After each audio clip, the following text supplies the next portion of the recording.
నమస్కారం.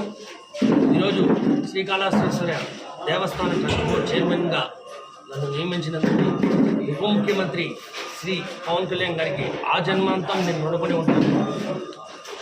ఒక సిఐ ఒక కార్యకర్తని కొడితే శ్రీకాళహస్తికి వచ్చి ఆ కార్యకర్తకి అండగా నిలబడిన శ్రీ పవన్ కళ్యాణ్ గారు ఈరోజు గెలిచిన తర్వాత అదే కార్యకర్తకి ఇంత పెద్ద పదవి ఇచ్చి పవన్ కళ్యాణ్ గారు జన సైనికుడికి నేను అండగా ఎలాగైతే ఉంటానని నిరూపించుకున్నారు.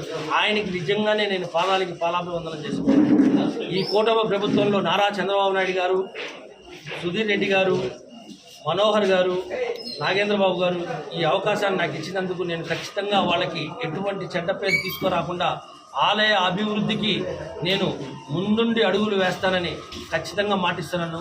పవన్ కళ్యాణ్ గారు నాకు ఇచ్చిన ఈ ఒక బాధ్యతని నేను ఎటువంటి తప్పులు చేయనీయకుండా అక్కడ ఆలయ అభివృద్ధి కోసమే నా కృషి చేస్తానని మాటిస్తున్నాను.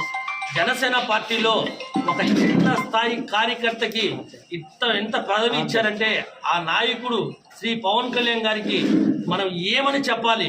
రాష్ట్రమే కాదు, దేశమే ఆయన చూస్తే గర్వపడుతుంది.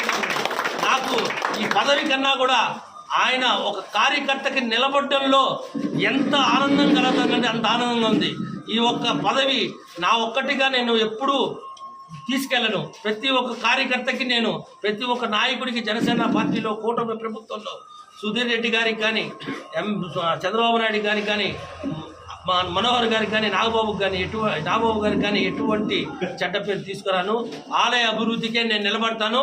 జై జనసేన. పవన్ కళ్యాణ్ గారి మళ్ళీ చెప్తున్నాను ఆయనకి నేను జనసేన పార్టీ తరఫున మా అధ్యక్షుడికి రుణపడి ఉంటాను.